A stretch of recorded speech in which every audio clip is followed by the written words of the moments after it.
어저께는 예수님의 승천주일이었습니다. 예수님께서는 죽음의 세력을 극복하시고 부활하시고 그리고 그것으로 마치신 것이 아닙니다. 누가복음에서는 특별히 예수님의 승천 사건을 기록하고 있습니다.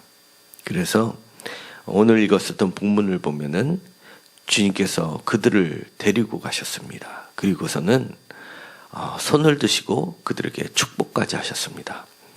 손을 드셨다는 것은요, 권능의 손을 얘기하고요.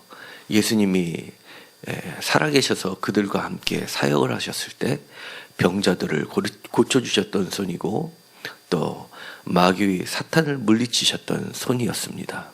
그리고 마음을 위로해 주셨던 따뜻한 손이셨고요. 주저앉았던 것을 일으키셨던 손이셨습니다.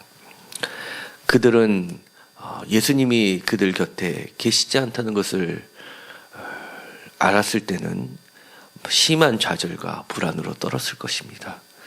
그런데 주님께서 다시 살아나셨다는 그 사실을 깨닫고 또 주님과 같이 누가복음에서는 만나기도 하고 동행하기도 하고 또 식사까지 같이 하셨습니다. 그래서 24장 42절에 보면 이에 구운 생선 한 토막을 드리니 받으사 그 앞에서 잡수시더니 라고 하는 것을 봐서 정말 주님께서 다시금 우리 곁에 계시구나 라고 생각했을 겁니다. 그런데 그것도 그렇게 길지 않았습니다. 주님께서는 다시금 그들 앞에 보이지 않게 하늘로 들러 올라가셨습니다. 그러나 다시금 그들 앞에 아무것도 없는 것이 아니었습니다. 전과 지금이 달라진 것은 주님의 손이 늘 그들과 함께 있었고 그들의 곁에는 바로 하늘에 계신 하나님이 주신 그리고 하늘로 올라가신 예수님께서 주셨던 큰 기쁨으로 가득 찼습니다. 52절에 보면 큰 기쁨으로 그들은 예루살렘으로 돌아가서 늘 성전에서 하나님을 찬송하였다고 기록되어 있습니다. 이 부분은요, 마가복음하고 또는 마태복음하고 다른 점입니다.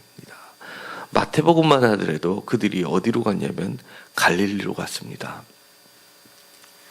물론 마가복음에서는 마지막 만찬 때 주님께서 너희들에게 너희들보다 앞서서 갈릴리로 가신다라는 말씀이 기록되어 있지만요. 이거를 실질적으로 역사적으로 따져볼 때는요. 아마 그들은 갈릴리로 갔을 것입니다. 왜냐하면 십자가에 달려 돌아가시는 사건은요. 정치범들에만 해당하는 것이고요.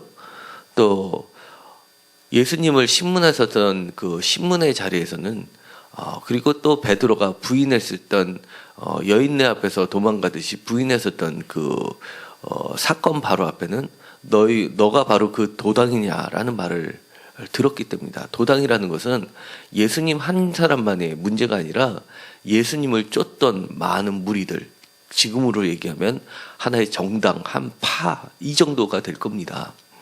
그러니까 예수님을 선두로 하는 모든 그를 따르는 무리들, 도당들을 없애려고 하는 정치적인 큰 이슈였기 때문에 그들은 아마 무서워서 그들이 고향인 그들이 근거지였던 갈릴리로 도망갔을 것이 뻔하기 때문입니다. 오늘날에도 전에 이라크 후세인 사건을 보았을 때도 알다시피 정권이 무너지니까 그 사람들은 제일 먼저 간 것이 그들의 근거지였던 고향으로 도망갔던 겁니다. 왜냐하면 거기처럼 안전한 데가 없고요. 또 가족들이 있기 때문에 색출하는 작업을 했을 때도 쉽게 숨을 수 있고 발각되지 않는 장소일 것이기 때문에 그렇습니다. 그런데 오늘의 누가복음에서는 그들이 갈릴리로 도망간 것이 아니라 예수님의 말씀을 기억하고 예루살렘에 그대로 머물고 심지어 성전에서 하나님을 늘 찬송했다고까지 얘기합니다. 왜 그럴까요? 그들에게는 바로 확신이 있었습니다. 어떤 확신이요? 하나님께서 그를 살려주셨고 또 예수님께서 친히 하늘로 올라갔던 것, 그 사실을 그들이 목격했고 그것이 확신으로 가득 찼기 때문입니다. 하늘로 올라져 갔다는 것은요, 참신이 되셨고 이제 자기들만의 하나님이 아니라 온 우주의 하나님이 되셨다는 것을 얘기하기 때문입니다. 이제는 세상이 빼앗을 수 없는, 세상이 덮칠 수 없는 두려움, 그런 두려움에 갇혀진 것이 아니라 이제는 큰 기쁨으로 가득 찼습니다. 그래서 누가 그들에게 찬송하라고 하지 않았음에도 불구하고 그들은 하나님을 찬송할 수 있었던 것입니다. 그것도 어디에서요? 바로 성전입니다. 예수님을 잡았던, 예수님을 못 받게 했던 사건의 현장이 아니라 바로 그들을 정복하는 새로운 전환의 장소가 되는 것입니다.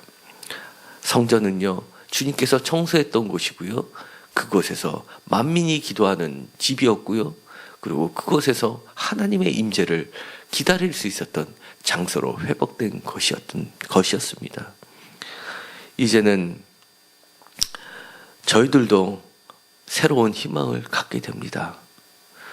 주님이 하늘로 올라가셨던 그런 주님이 오늘 우리에게서도 하늘에서 우리를 지켜보고 계시고요, 또 언젠가는 우리가 본 그대로 다시 하늘에서 내려올 것을 우리는 믿고 있기 때문에 그렇습니다. 때때로는요, 우리 삶 가운데 벌어지고 있는 것들이 우리를 좌절시킬 때가 많습니다. 그리고 솔직히 힘에 겨울 때도 많습니다. 그리고 그것이 나에게 커다란 짐이 돼서 야, 이거는 정말 불가능하구나 라고 내뱉을 때도 있습니다. 나는 죽겠다. 아, 죽겠어. 힘들어서 죽겠어. 못 살겠어. 이럴 때가 얼마나 많이 있습니까? 그럼에도 불구하고 좌절하지 마십시오.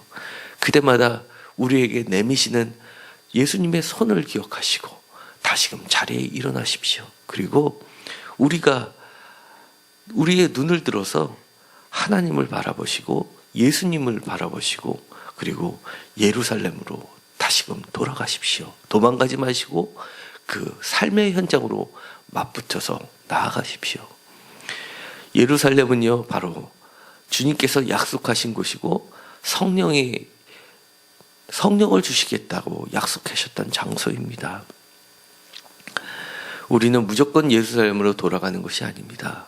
하늘로부터 내려오는 그 권능을 기다리며 기도하는 장소가 되어야 할 것입니다. 오늘 새벽에 주님께 간구하십시오. 그래서 이제는 내 힘으로 사는 게 아니라 나의 노력으로 사는 것이 아니라 그리고 나의 지혜와 지식으로 그다음에 나를 둘러싼 사람들의 같은 힘으로 사는 것이 아니라 하나님이 주시는 예수님이 약속하셨던 성령의 힘으로 살 수 있도록 성령님으로 가득 차게 해달라고 기도하시기 바랍니다. 우리들은요, 어떤 사람입니까? 바로 성령의 사람들입니다. 성령으로 난 사람들이고요, 그런 성령으로 난 사람들이 예수님을 따르는 자들입니다. 분명히 주님께서는 약속하셨고요, 제자를 통해서 입증하셨고요, 또 오늘날에는 교회를 통해서 입증하고 있습니다. 많은 교회들이 주님의 손을 대신하고 있고요, 많은 교회들이 주님의 능력과 주님의 삶을 대신하고 있습니다. 오늘 우리가 성전에 이렇게 나왔습니다. 주님의 임재를 경험하시고 큰 기쁨으로 가득 차시기를 간절히 소망합니다. 기도하고 마치기로 하겠습니다. 하나님, 부활하셔서 하늘로 올라가신 주님, 주님이 말씀하셨던 대로 우리가 도망가지 않고 성전에 모여 기도하기를 원합니다. 이제는 내 힘으로 사는 것이 아니라 주님께서 약속하셨던 성령의 힘으로 살게 하여 주옵소서. 성령으로 가득 차서 이제는 하나님을 찬송하게 하여 주옵소서. 또한 주님의 손을 바라봅니다.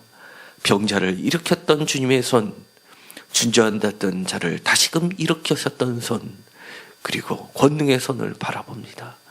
저희 삶 가운데서 우리들을 짓누르고 있는 것들을 주님의 손으로 물리칠 수 있게 하시고 성령의 힘으로 일어서게 하여 주옵소서. 특별히 우리 가족 중에 주님의 임재를 아직 확신하지 못한 자들이 있다면 하나님의 능력의 손이 함께하여 주시사 예수님의 죽음을 극복하신 그 능력이 함께하시사 가족 구원이 일어나게 하여 주시옵시고 그들도 우리와 똑같은 기쁨으로 가득 찰 수 있게 하여 주시옵시고 그들과 함께 성전에 나오는 역사가 이루어지게 하여 주옵소서.